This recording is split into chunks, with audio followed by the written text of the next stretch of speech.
Alhamdulillah wassalatu wassalamu ala Rasulillah wa ala alihi wa sahbihi wa mawalah wa la hawla wa la quwwata illa billahi wa ba'du. Alhamdulillah, di malam hari ini kita bisa duduk kembali untuk bertalabul ilmi. Dan malam ini kita akan membahas tentang penyakit-penyakit umat dulu yang menimpa umat Islam akhir zaman. Ma'asyiral muslimin yang dimuliakan Allah Subhanahu wa taala, ada beberapa riwayat yang disebutkan dalam Mustadrak lil Hakim, dan riwayat-riwayat ini disahihkan oleh Imam Az-Zahabi rahimahullahu taala,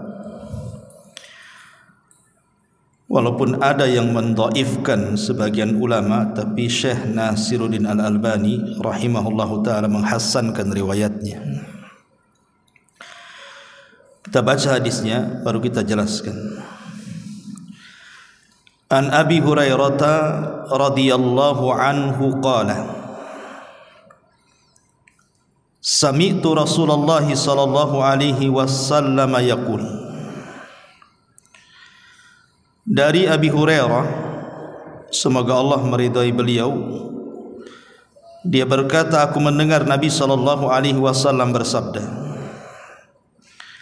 sayusibu ummati da'ul umami, umatku akan ditimpa dengan berbagai macam penyakit dari umat-umat terdahulu. Faqalu, sahabat bertanya, ya Rasulullah, wa mada'ul umam, apa yang anda maksudkan penyakit-penyakit umat-umat terdahulu itu? Qala, maka Rasul sallallahu alaihi wasallam mengatakan, al-asharu wal bataru wat takatsuru wat tanajushu fid dunya wat tabaghudu wat tahasudu hatta yakunal baghi. Kata Nabi sallallahu alaihi wasallam, al ashar, ashar itu artinya orang yang kufur nikmat. Wal bataru, batar itu artinya sombong.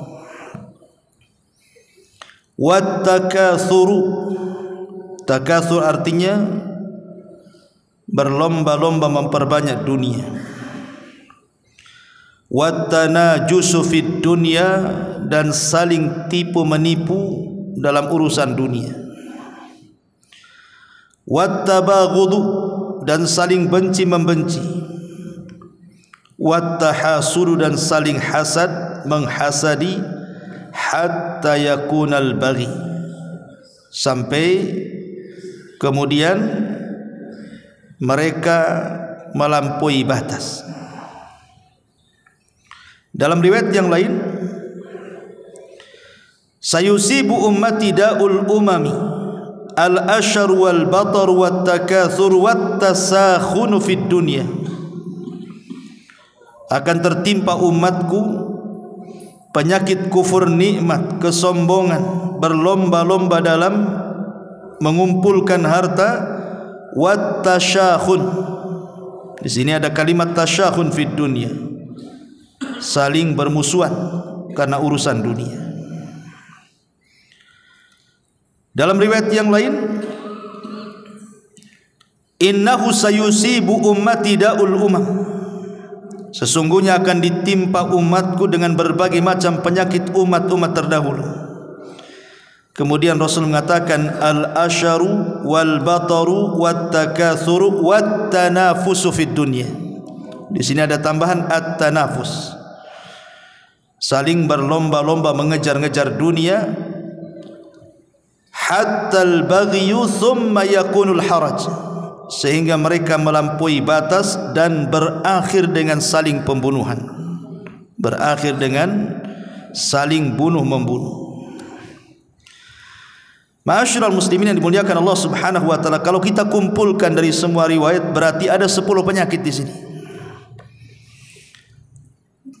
Penyakit umat-umat dulu yang menimpa kepada umat Islam akhir zaman. Yang pertama al-asyaru, kufur nikmat. Yang kedua al-bataru, sombong dengan nikmat. Yang ketiga at-takatsuru, hobi menumpuk-numpukan harta. Yang keempat at-tasyakhun, saling bermusuhan.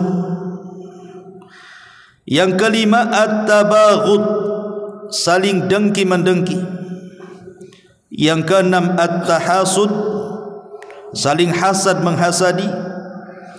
Yang ketujuh al-baghyu, melampaui batas, keras, serakah.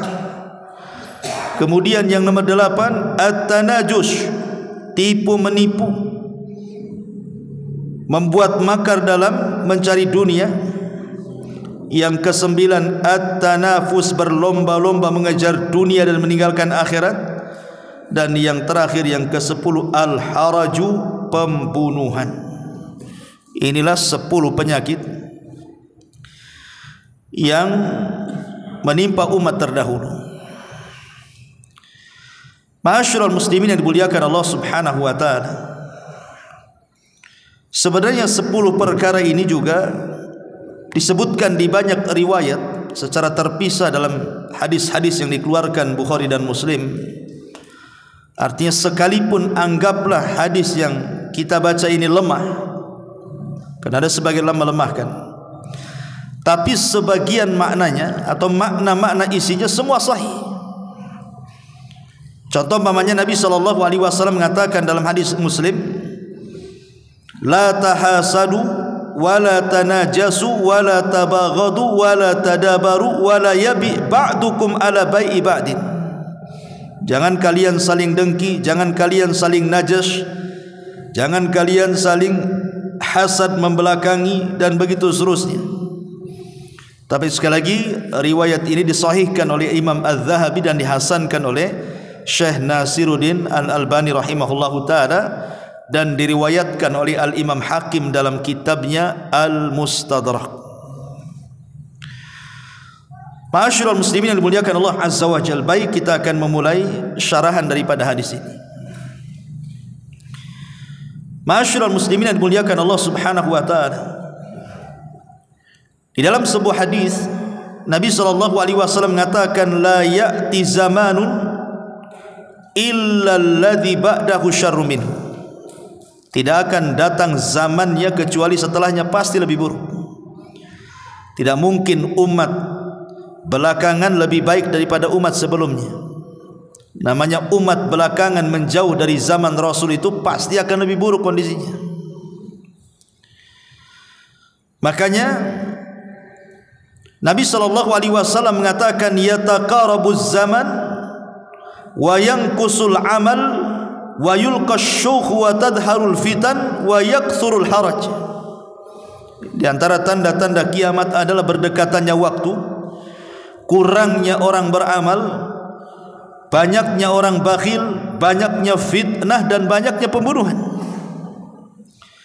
Sampai-sampai Al-Imam Asma ibn Ubaid, seorang ulama salaf, mengatakan, adrakna aqwaman, kami mendapati satu kaum, fajalasnahum, kemudian kami duduk dengan kaum tersebut, fanafa'anallahu bimujalasatihim fi dinina wa ma'ashina.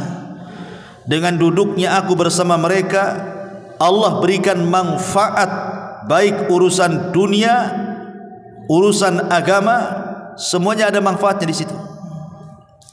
Fa asbahnal yaum, tetapi hari ini, kata beliau, baina dhahrai qaumin, muncul sebuah kaum, nujalisuhum fayunsawna ma sami'na min ulaika.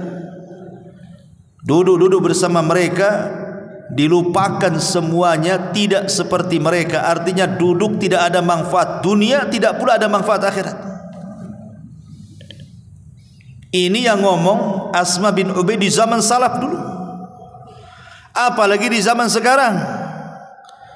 Kita duduk bermajelis itu hanya ya canda-candaan, ngobrol sana sini. Apa yang antum dapatkan di situ? Agama tidak, dunia pun tidak.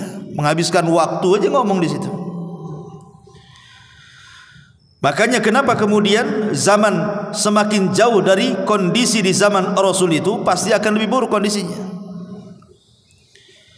Ma'asyiral muslimin yang dimuliakan Allah Azza wa Jalla, salah satu yang menghancurkan umat ini, kenapa kemudian penyakit-penyakit umat dulu tertimpa kepada umat Rasul, khususnya umat akhir zaman? Sebenarnya masalahnya cuma satu, masalah dunia. Kalau kita perhatikan dari 10 penyakit itu, semua bermuara kepada masalah dunia. Maka disebutkan oleh Amr ibn Auf al-Ansari radhiyallahu anhu, ketika Nabi SAW mengutus Abu Ubaidah ibn al-Jarrah untuk mengambil harta ke Bahrain. Datang Abu Ubaidah ibn al-Jarrah dengan harta yang banyak dari Bahrain itu. Nabi sedang sholat subuh. Kemudian dihabarkan kepada Rasul bahwa Abu Ubaidah banyak bawa harta dari Bahrain. Maka kemudian Nabi SAW senang dan mengumpulkan para sahabat di hadapan harta yang begitu banyak yang dibawa Abu Ubaidah itu. Kemudian Nabi SAW mengatakan, wallahi mal faqra ahsya alaikum, demi Allah bukan kefakiran yang aku takutkan kepada kalian, walakinni ahsya an tubsatad dunya alaikum kama busitat ala man kana qablakum fatanafasuha kama tanafasal ladzina min qablikum fatuhlikakum kama ahlakathum, kata Rasul.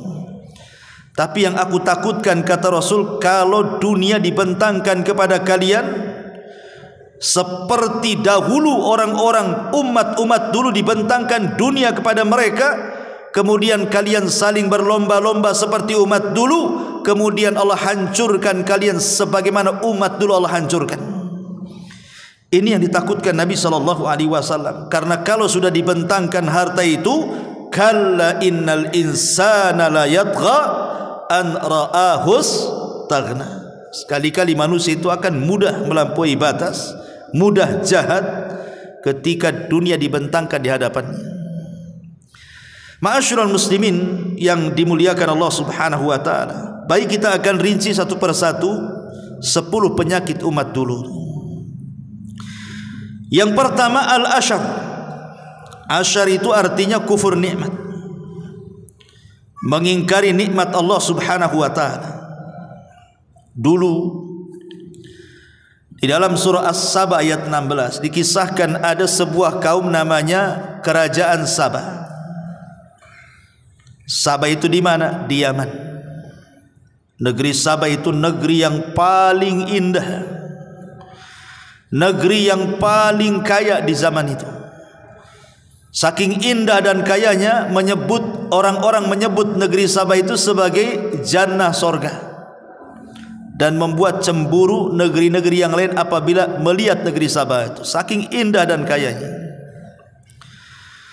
Tetapi ketika kemudian mereka kufur nikmat, tidak bersyukur akan nikmat Allah Subhanahu wa taala, apa yang terjadi?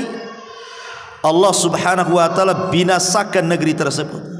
Makanya Allah mengatakan, laqad kana li saba'in fi maskanihim ayat, jannatani an yaminin wa shimal, kulu min rizqi rabbikum washkuru lah, baldatun thayyibatun wa rabbun ghafur. Fa'aradu fa'arsalna alaihim sailal arimi fabaddalnahum bi jannatayhim jannataini dhawatai ukulin khamtin wa athlin wa syai'im min sidrin qalil. Sungguh telah ada di daerah Sabah itu sebuah tempat yang menjadi tanda-tanda kuasa Allah. Di situ ada kebun yang sangat indah, sebelah kanan dan sebelah kiri. Dan Allah katakan, makanlah dari rizki Rabb kalian, bersyukurlah, kalian diberikan negeri yang baik dan Rabb yang maha pengampun. tapi mereka kemudian berpaling, maka kami kirim kepada mereka banjir bandang yang sangat dahsyat. Kemudian kami ganti kedua kebun itu dengan kedua kebun yang isi tanamannya semuanya buah-buah pahit yang tidak bisa dimakan, pohon asal dan pohon berduri bidara, wasidrin qalil. Lihat bagaimana Allah Subhanahu wa taala hancurkan negeri Sabah. Kenapa? Karena kufur nikmat. Rupanya apa yang terjadi kepada negeri Sabah terjadi pula pada hari ini. Kufur nikmat. Ma'asyiral muslimin yang dimuliakan Allah Subhanahu wa taala, kita lihat negeri-negeri yang kufur nikmat dengan syukur nikmat. Somalia dulu negeri kaya, tetapi kemudian penduduknya banyak yang kufur nikmat, sekarang menjadi negeri miskin. Lihat Saudi Arabia, dulu negeri miskin, tapi ketika mereka mentauhidkan Allah, di bawah panji-panji tauhid dibukakan berkah, akhirnya menjadi negeri kaya. Karena memang Allah Subhanahu wa taala mengatakan, wa id ta'adzana rabbukum la in syakartum la azidannakum wa la in kafartum inna adzabi lasyadid. Dan ingatlah tatkala Tuhan memaklumkan sesungguhnya jika kalian bersyukur ku tambah nikmat kalian, jika kalian kufur maka sesungguhnya azabku sangat pedih. Ma'asyiral muslimin yang dimuliakan Allah Azza wa Jalla, terlampau banyak kalau kita kisahkan umat-umat yang kufur nikmat ya dari umat-umat dulu. Dan ini rupanya penyakit sudah terjangkit pada umat Islam hari ini. Banyak orang yang kufur nikmat. Contohnya seperti apa? Ingat Qarun, ketika Nabi Musa alaihi salam mengutus petugas zakat, kemudian meminta zakat dari harta yang sekian banyak yang Allah anugerahkan kepada Qarun itu. Apa kata-kata Qarun? Innama utituhu min ilmin indi. Bilang sama Nabi Musa, kata Qarun, ini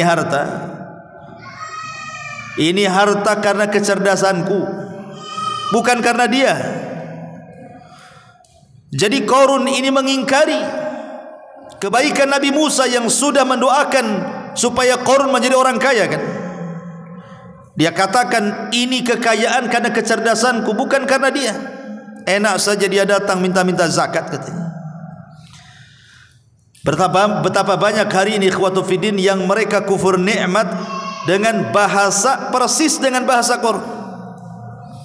Ya wajarlah saya kaya, saya kan cerdas, saya kan kuliah S1, S2, S3 profesor.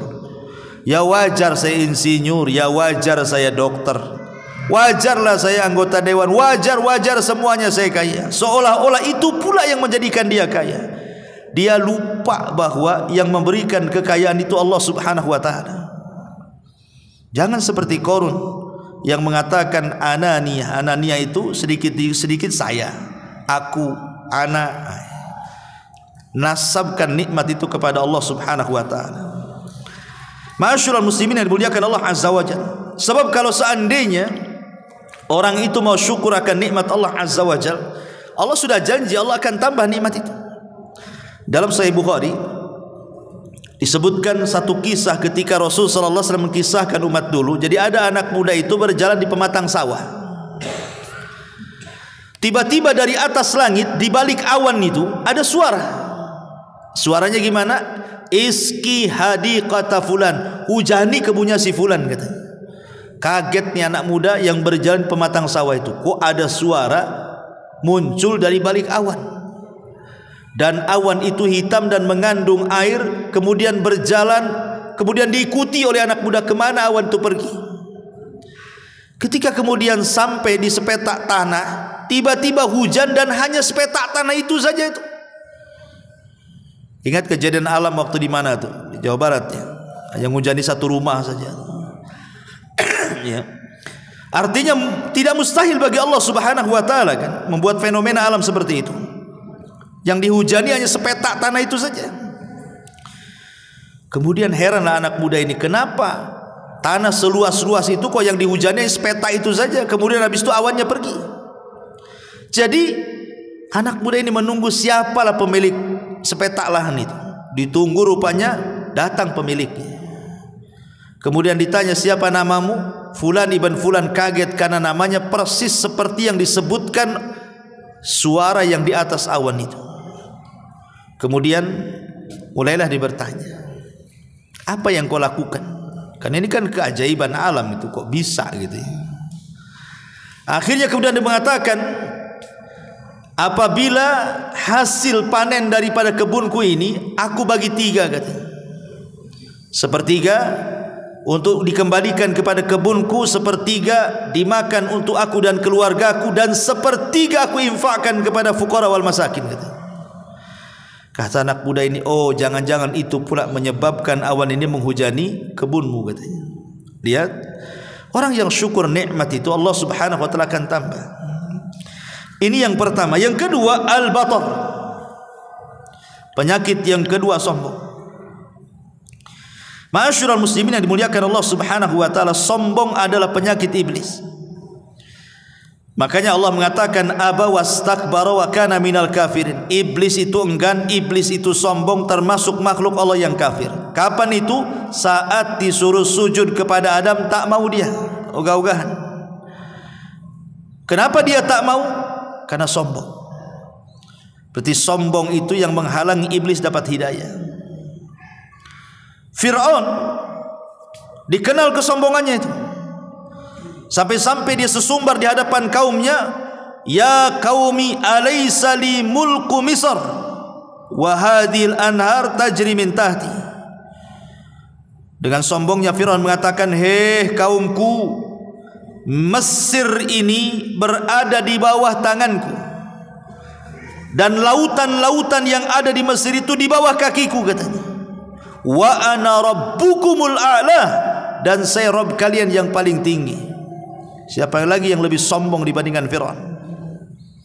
Dia menganggap Mesir itu punya dia, lautannya di bawah kaki dia, dan dia mengaku bahwa dia Tuhan yang paling tinggi pula.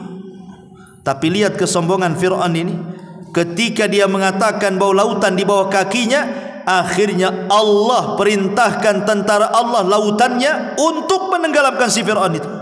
Fa'aghraqnahu, kami tenggelamkan si Fir'aun karena kesombongannya itu. Makanya Allah Subhanahu wa taala mengatakan dalam surah Al-Qasas ayat 58, wa kam ahlakna min qaryatin batirat ma'isyataha fatilka masakinuhum lam tuskam min ba'dihim illa qalila wa kunna nahnul warithin. Dan berapa banyak penduduk negeri yang telah kami binasakan, yang sudah bersenang-senang dan sombong dalam kehidupannya, maka itulah tempat kediaman mereka yang tiada dialami lagi sesudah mereka kecuali sebagian kecil, dan kami adalah pewarisnya. Allah hancurkan orang-orang yang sombong itu. Ma'asyiral muslimin yang dimuliakan Allah Azza wa Jalla, tentu sombong ini macam-macam bentuknya kan. Sebagian disebutkan oleh Imam Qurtubi rahimahullahu taala. Ada yang disebut batrul ghina, sombong gara-gara kekayaan. Gara-gara dia kaya, sombong. Dia merendahkan orang-orang miskin. Yang kedua, batrul malik, gara-gara berkuasa. Merasa dia berkuasa, sesuka hati dia menindas orang-orang yang di bawahnya, sombong.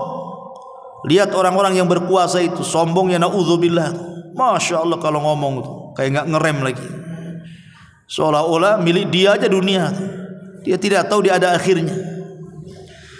Kemudian juga batrul mansib wal wadhifah, sombong karena sebuah jabatan, sebuah pekerjaan. Mungkin merasa di PT itu dia paling tinggi, mungkin pangkatnya, direndahkan pula karyawan-karyawan di bawahnya. Sombong karena dia tuan rumah, dia hinakan pula pembantu-pembantunya. Ataupun batrul jahi wal makanah al istimaiyah, atau sombong karena sebuah kemuliaan, merasa mungkin anak orang ningrat bahasanya, atau merasa anak orang yang punya kedudukan di daerahnya, atau mungkin dia punya kedudukan di situ, entah jadi RT, RW, lurah atau apalah terserah ya. Sehingga dia jadi sombong. Ma'asyiral muslimin yang dimuliakan Allah Azza wa Jalla, apapun sombong itu dilarang. Makanya Allah Subhanahu wa taala mengatakan, "Wala takunu kalladzina kharaju min diyarihim bataran wa ria'an nas." Jangan seperti orang yang keluar dari rumah-rumah mereka dengan membusungkan dada, sombong dan juga riya, ingin dipandang manusia. Dulu ada seorang ulama, Malik ibn Dinar namanya. Malik ibn Dinar. Dia sedang duduk, Malik ibn Dinar ini rahimahullahu ta'ala. Tiba-tiba kemudian ada panglima perang dan dia sekaligus wali Basrah, berjalan di hadapan Malik ibn Dinar itu dengan gaya sombong, membusungkan dada. Kata Malik ibn Dinar, cara jalanmu itu adalah cara jalan yang dimurkai Allah. Biasa sajalah kau jalan tu, jangan kayak gitu. Maka kemudian panglima perang ini merasa sombong dan mengatakan, "Ala ta'rifuni?" Kau enggak tahu siapa saya ya, katanya. Biasanya bahasa seperti ini yang keluar kalau orang sombong itu biasanya bahasa seperti itu. Kau enggak tahu siapa saya. Nah, itu bahasa orang sombong tuh yang kayak gitu. Hati-hati. Ala ta'rifuni? Kau enggak tahu siapa saya. Kau enggak tahu berhadapan dengan siapa. Nah, gitu. Ini orang tanda-tanda orang sombong udah ngomong kayak gitu tuh. Kata Malik ibn Dinar, "Bal a'rifuka haqqal ma'rifah." Bahkan aku tahu dengan sebenar-benar pengetahuan siapa Anda, katanya. Kata panglima perang, "Kalau begitu sebutkan siapa saya." Dia kira Malik ibn Dinar mengatakan, "Engkau ya seorang panglima, seorang wali, seorang gubernur." Enggak, bukan itu. Kata Malik ibn Dinar, "Engkau ini keluar min nutfatin nadhirah." Engkaulah keluar dari dua lubang yang dua-duanya tempat keluar najis, katanya. Pertama lubang bapakmu, kemudian lubang emakmu. Dua-duanya lubang najis, kau keluar dari situ, katanya. Dan sekarang kau berjalan, di perutmu itu isinya semua najis, katanya. Dan kalau kau mati, kau jadi bangkai dan tidak dikuburkan, tidak ada manusia yang pasti mendekati kamu. Kau akan menjijikkan kehidupannya. Baru dia termenung dan mengatakan, "Al-an araftani." Sekarang aku baru tahu siapa aku, katanya. Berani antum ngomong gitu? Kalau ada orang sombong, dia pejabat gitu, "Kamu ini loh keluar dari lubang najis. Sekarang kau bawa najis di perutmu." Berani antum ngomong? Ma'asyiral muslimin yang dimuliakan Allah Subhanahu wa taala, lihat, itulah orang sombong. Ya. Ini yang kedua. Kemudian yang ketiga, at-takatsur. Takatsur, hobi mengumpul-numpul dan mengumpul-ngumpulkan harta. Sebenarnya at-takatsur, menumpuk-numpuk harta, menjadi kaya itu tidak tercela dalam Islam. Islam tidak mencela menumpuk-numpuk harta. Karena rata-rata para sahabat Nabi SAW yang dekat dengan Nabi juga banyak orang kaya. Utsman bin Affan orang kaya, Abdurrahman bin Auf orang kaya, Abu Bakar orang kaya, banyak orang kaya. Sa'd bin Ubadah, pemimpin Khazraj, orang kaya. Setiap hari dia memberikan hadiah kepada Nabi dan keluarganya. Banyak orang kaya di zaman Rasul. Artinya menumpuk-numpuk harta jadi kaya itu tidak tercela. Asal ada dua syarat. Yang pertama, alhaakumut takatsur hatta zurtumul maqabir. Jangan sampai kekayaan itu melalaikan kamu. Kalau gara-gara kaya lalai solat, gara-gara kaya lalai ngaji, gara-gara kaya lalai ibadah, ini tercela. Berarti Anda diperbudak dengan kekayaan sehingga melupakan akhirat, difokuskan mengejar dunia. Tapi kalau tidak melalaikan enggak apa-apa. Makin kaya makin beriman, makin kaya makin taat, makin kaya makin rajin ibadah, mantap Anda itu. Yang kedua, jangan sampai kekayaan itu diletakkan di hati. Letakkan kekayaan itu di tangan saja.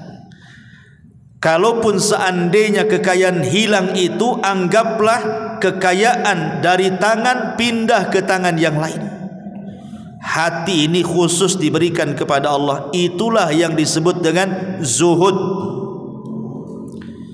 Kata Hasan Al-Basri rahimahullahu ta'ala, zuhud itu tidak meletakkan dunia dalam hati, cukuplah meletakkan dunia di tangan. Sehingga kalau dunia itu hilang, hanya berpindah tangan saja, hati tidak akan sakit. Tapi kalau dunia diletakkan di hati, kata Hasan Al-Basri, maka anda selamanya akan sedih ketika kehilangan dunia walaupun sedikit. Makanya takasur itu tidak ada masalah. Pertama, jangan melalaikan dari ibadah. Yang kedua, jangan letakkan di hati. Selesai. Boleh anda kaya. Dan juga gunakan kekayaan itu di jalan Allah Subhanahu wa taala sebagai bentuk syukur. Fa bi ni'mati rabbika fahaddits. Ma'asyiral muslimin yang dimuliakan Allah Subhanahu wa taala, lah takasur sendiri macam-macam bentuknya. Ada memang takasur itu memang betul-betul ngumpulin harta saja tanpa melihat dari mana asal usulnya. Dan ini yang bahaya. Inilah penyakit umat dulu, ketika mengumpulkan harta itu tidak melihat asal usulnya. Persis seperti sabda Nabi SAW, sayati alaikum zaman la yubalil mar'u bima akhadal mal amin halalin amin haramin, kata Rasul. Akan datang zamannya, akan datang waktunya di mana manusia tidak peduli ketika mencari harta, apakah dapat dari yang haram ataukah dapat dari yang halal. Yang penting dia tumpuk-tumpuk harta. Dan itu sudah datang zamannya hari ini. Gak peduli, yang penting kaya, begitu maksudnya. Itulah takasur yang tercela. Ada juga yang takasur itu seperti yang dilakukan orang-orang jahiliyah. Mereka berbangga-bangga dengan nasab, berbangga-bangga dengan turunan, sampai ngitung kuburan. Ya. Orang jahiliyah itu sampai ngitung kuburan, datang ke kuburan, nih kuburan ini bekas wali kota, ini kuburan ini bekas menteri, ini kuburan ini bekas presiden, dihitung pula lah kuburan-kuburan itu. Itu di zaman jahiliyah tuh. Ada juga takasur bil jin wal isti'anati bihim. Dalam rangka menumpuk-numpukan harta, dia datang ke dukun, kemudian bekerja sama dengan jin. Ini melampau ini. Kenapa? Karena sudah masuk kerana kesyirikan. Dan itu yang paling banyak. Yang paling banyak terutama masyarakat-masyarakat lemah, yang mereka tertipu dengan dukun, datang ke dukun, tolong Pak Dukun gandai uang saya. Yang ada uang dukun berganda, uang kita yang tak berganda. Habis diambil dukun tuh. Kita kena tipu. Kalau memang dukun itu bisa menggandakan uang, ngapain uang orang digandakan? Uang dia aja diganda-gandakan. Ma'asyiral muslimin yang dimuliakan Allah Azza wa Jalla, ini takazur sampai ke taraf kesyirikan. Usaha minta raja ke dukun, ditaruh di warung dia. Makanya antum kalau datang ke warung makan, nengok-nengok dulu tuh. Jangan ada jimatnya pula di situ. Ma'asyiral muslimin yang dimuliakan Allah Azza wa Jalla. Jadi takazur ini juga penyakit umat dulu yang sudah terjangkit kepada umat sekarang. Kemudian yang keempat, at-tasyakhud, bermusuhan dalam perkara dunia. Ini tahun politik, bermusuhan kan, saling menjatuhkan satu yang lain untuk urusan apa? Dunia. Dunia yang berperang orang yang di bawah, yang enak pula yang di atas. Coba di bawah, bisa perang. Kalau kalah nih kandidatnya, ngamuk, perang. Bahkan ada yang bunuh-bunuhan satu dengan yang lainnya. Yang di atas selalu-selalu saja dia. Jangan sampai at-tasyakhud. Jangan sampai urusan-urusan dunia kita pula yang dibawa diadu domba pula. Itu tasakhud namanya. Tasakhun itu bermusuhan dalam perkara dunia. Orang lain yang untung, kita pula yang buntung. Ma'asyiral muslimin yang dimuliakan Allah Azza wa Jalla, mencari kenikmatan dunia itu tidak harus kemudian saling bermusuhan. Kita buka toko, sebelahnya buka toko lagi, kok sama nih yang dijual dengan toko saya. Mulai dia dengki. Awas ya, saya dukun nih kamu. Mulai nih, ya kan? Rizki itu loh sudah dibagi-bagikan Allah. Walaupun di satu deretan sama yang dijual, belum tentu mengurangi rizki kita. Karena rizki kita loh sudah diatur di Lauhil Mahfuz. Satu dunia loh mau ngambil rizki kita tidak bisa. Oh, sudah diatur, sudah dicatat Lauhil Mahfuz. Makanya Rasulullah SAW mengatakan, seandainya satu dunia berkumpul, an yadhurruka bi syai'in lam yadhurruka illa ma qad katabahu Allahu lak, kata Rasul. Seandainya satu dunia mau mengambil rizkimu, mereka tidak sanggup mengambil rizkimu kecuali yang sudah dicatat saja. Makanya kenapa di antara buah beriman kepada qada dan qadar itu, ikhwan, di antara faedah beriman dengan qada dan qadar itu adalah melahirkan keyakinan bahwa rizki itu sudah ditentukan. Seseorang mau buat jahat apapun sama orang, tidak akan menambah rizki. Sebagaimana orang yang bersedekah pun tidak akan mengurangi rizki. Sedekah tidak akan mengurangi rizki, mencuri tidak menambah rizki juga, bermusuhan tidak menambah rizki juga. Sudah ditentukan rizkinya. Kenapa harus kemudian mengejar dunia dengan cara bermusuhan? Nah, itulah disebut tasakhun namanya. Ini yang nomor 4. Yang nomor 5, at-tabaghud. Sesama manusia saling benci membenci, saling rendah merendahkan. Sebagaimana Allah mengatakan dalam surah Al-Hujurat ayat 11, ya ayyuhalladzina amanu la yaskhar qaumun min qaumin asa an yakunu khairan minhum wala nisa'um min nisa'in asa an yakunna khairan minhunna. Hei orang-orang yang beriman, janganlah sekumpulan laki-laki merendahkan sekumpulan yang lain. Boleh jadi yang ditertawakan lebih baik daripada mereka. Jangan pula sekumpulan perempuan merendahkan sekumpulan perempuan yang lain. Boleh jadi yang direndahkan itu lebih baik. Jadi jangan sampai kemudian orang terpancing untuk saling membenci, akhirnya berujung kepada merendahkan dan menghina. Karena itu target setan. Setan itu ketika tidak sanggup lagi menggoda orang-orang yang mentauhidkan Allah, kayak antum nih, sudah ngaji kan, itu otomatis sudah belajar tauhid. Mungkin digiring sama setan ke dukun, tidak mau antum. Digiring ke kuburan untuk minta-minta, pasti tidak mau antum. Digiring ke jimat-jimat, ambillah jimat itu untuk keuntungan, pasti tak mau. Orang kalau sudah kenal tauhid, mana mau datang ke dukun, mana mau menyembah kuburan. Setan itu putus asa sama kita yang bertauhid itu. Tetapi dalam satu hal ada senjata pamungkas setan. Kata Nabi SAW, inna syaitan qad aisa an ya'budahul musallun fi jaziratil arabi walakin fit tahrishi bainahum. Setan itu putus asa agar orang-orang yang salat itu menyembah dia, wabil khusus di negeri Arab, ke negeri Arab, negeri tauhid. Tetapi setan itu punya senjata yang disebut dengan at-tahrish. Ditanamkan saling dengki mendengki, saling marah memarahi, akhirnya berpecah belah, berperang. Lihat hari ini Timur Tengah itu perang saja itu antar negeri tauhid.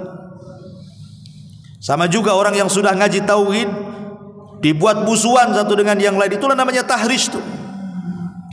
Akhirnya saling dengki-dengkian, saling rendah-rendahan, saling hina-hinaan, dan begitu seterusnya. Naudzubillah. Makanya lihat kata Rasul dalam hadis yang dikeluarkan Imam Ahmad, ala ukhbirukum bi khiyarikum, maukah aku habarkan kepada kalian orang yang paling baik di antara kalian, kata Rasul.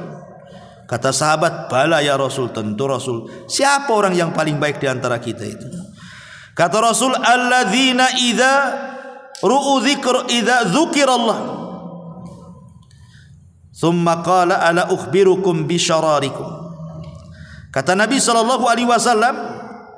Orang yang baik adalah orang-orang yang apabila terselip rasa riya, idaru'u, apabila mulai dalam hatinya ada riya, zakarallah, maka langsung ingat Allah. Enggak benar nih. Ya. Tetapi kata Rasulullah, maukah kuhabarkan kepada kalian orang yang paling buruk di antara kalian? Al-masya'una bin namimati al-mufsiduna bainal ahibbati wal baghun bil bara'il anati. Tapi orang yang paling buruk kata Rasul adalah orang-orang yang suka berjalan kian kemari menghambur hasutan supaya orang saling dengki-mendengki, yang membuat kerusakan di antara orang-orang yang menjalin kasih sayang supaya saling bermusuhan, serta selalu mengharapkan terjadinya masalah di kalangan orang-orang yang tidak berdosa. Awalnya baik-baik, gara-gara kita bertengkar pula dia tabagut jadinya kan, saling benci membenci. Ini penyakit umat dulu nih. Kemudian yang nomor 6, at-tahasud, saling hasad.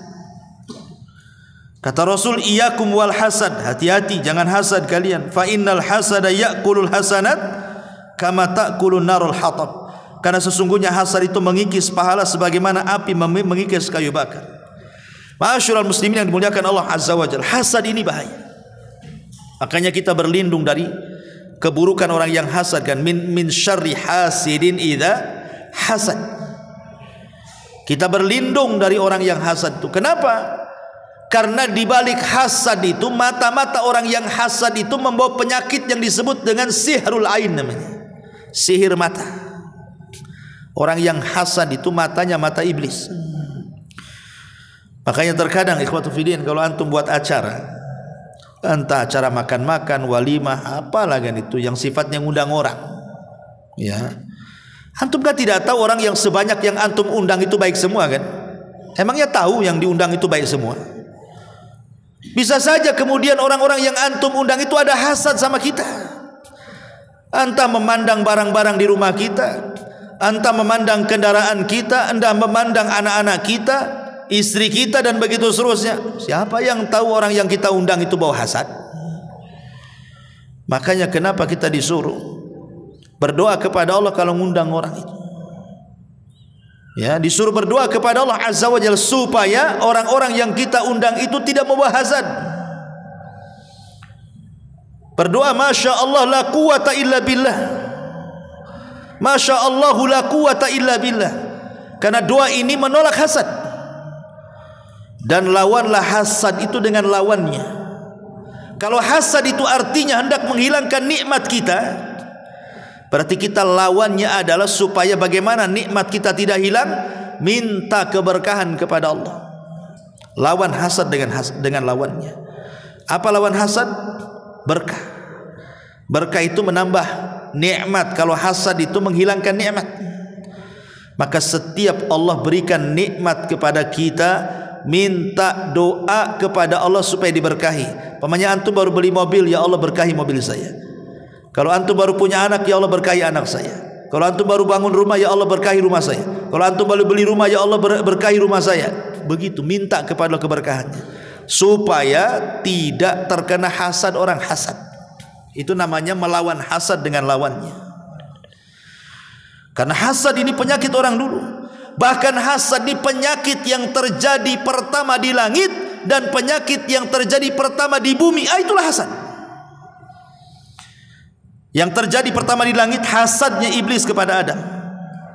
Yang terjadi hasad di pertama kali di bumi hasadnya Qabil kepada Habil yang berujung dengan pembunuhan. Penyakit hasad ini bahaya. Ma'asyiral muslimin yang dimuliakan Allah Azza wa Jalla. Kemudian yang nomor 7, al-baghi, melampaui batas, zalim bahasa kitanya. Karena kalau sudah mengejar dunia itu ikhwan, pasti zalim itu terjadi di sini.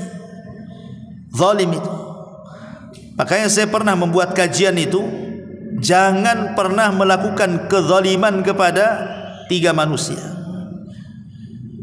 Zalim secara umum tak boleh. Zalim itu sama siapapun tak boleh, sama binatangnya tak boleh zalim itu.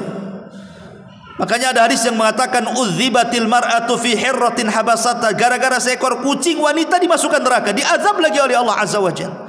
Lihat, sama binatang aja tidak boleh buat zalim, apalagi sama manusia, apalagi sama mukmin muslim lagi. Sudah manusia, bukan kafir lagi, mukmin lagi dizalimi kita. Maka kata para ulama, ingat, jangan berbuat zalim kepada khususnya 3 orang. 1, wali-wali Allah. Maksudnya wali-wali Allah itu orang yang zahirnya soleh, nampak orangnya suka sholat, nampak orangnya suka ngaji, nampak muamalahnya bagus, nampak soleh dan soleha orangnya. Jangan zalim sama orang kayak gitu. Atau zalim kepada para pendakwah, pembela agama, jangan zalim kepada mereka, karena ancamannya berat. Allah Subhanahu wa taala berfirman dalam hadis kursi, man adali waliyan faqad adzantuhu bil harbi. Siapapun yang memusuhi wali-waliku, maka dia telah mengumandangkan perang melawanku, kata Allah. Siapa yang menang perang melawan Allah? Satu dunia ini, alam semesta tentara Allah. Allah kalau mau menghancurkan gunung, tentaranya tinggal diledakkan. Allah kalau mau menumpahkan air lautan ke daratan, tinggal disunamikan. Allah kalau mau menghancurkan bumi, tinggal digempakan saja. Karena semua tentara Allah. Siapa yang menang melawan Allah? Sementara Allah mengatakan dalam hadis kursi, man adali waliyan faqad adzantuhu bil harbi. Siapapun yang musuh wali-waliku, ingat, kalian mengumandangkan perang melawanku. Yang kedua, jangan berbuat zalim kepada orang lemah. Doa mereka bahaya. Amma yujibul muttarra idada. Orang lemah itu kalau sudah berdoa mustajab doanya. Jangan mentang-mentang Anda pejabat merampas hak orang lain, merampas hak orang lemah, merasa penguasa Anda kuat, merampas orang lemah, mengambil tanah-tanah mereka. Man akhada sibran minal ardi tuwikallah bisab'ina aradin yaumal qiyamah. Siapa yang mengambil sejengkal tanah di bumi, Allah kalungkan 7 lapis bumi pada hari kiamat.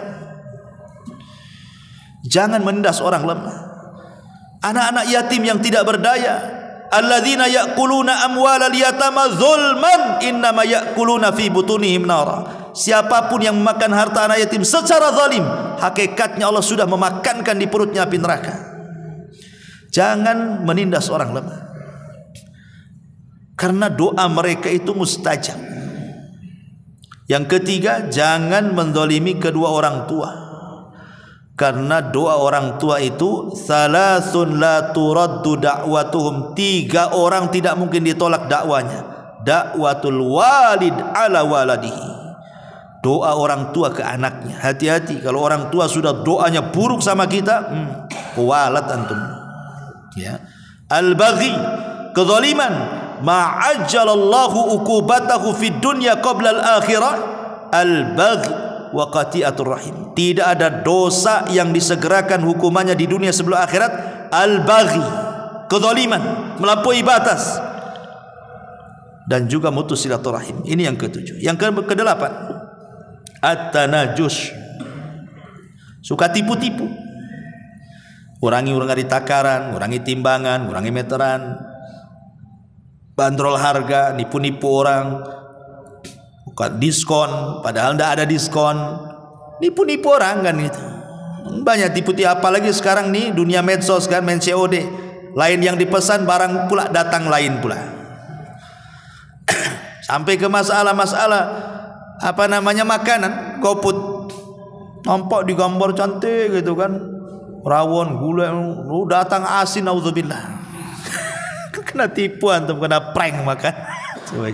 Udah dunia tipu sekarang gitu. Itulah tanajus. An-najus itu artinya tukang tipu-tipu tuh.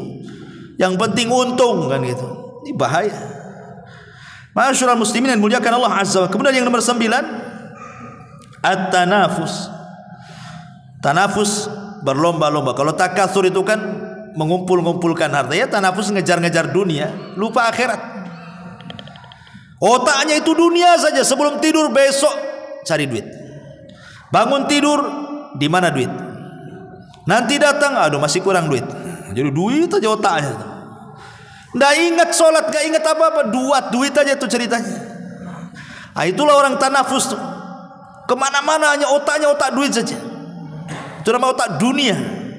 Padahal kita sering berdoa kan dalam doa safu jagat itu apa? Rabbana atina fid dunya hasanah wa fil akhirati hasanah wa qina adzabannar.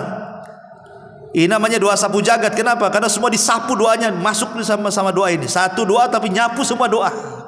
Nah, itulah doa sapu jagat namanya. Rabbana atina fid dunya hasanah, ya Allah berikan dunia yang bagus. Wa fil akhirati hasanah, akhirat yang bagus. Wa qina adzabannar, jauhi kami dari azab neraka. Doa ini kalau kita bagi menjadi 3, berarti 1/3 minta dunia, 1/3 minta sorga, 1/3 minta dijauhkan dari azab. Berarti 1/3 minta dunia, 2/3 minta akhirat. Itu artinya kita disuruh kalau minta dunia itu 1/3 saja, 2/3 minta akhirat. Harusnya seperti itulah tuh doa sapu jagat. Kalau kita pahami itu, ini enggak setiap berdoa si dunia saja. Ya Allah lancarkan bisnis saya. Ya Allah saya baru saya nyalek. Ya Allah pokoknya itu aja yang dikejar. Enggak ada cerita ingin masuk surga, dikeluarkan dari neraka, naudzubillah gitu ya. Nah ini namanya at-tanafus. Dan yang terakhir, dan ini tanafus ini dikhawatirkan oleh Nabi.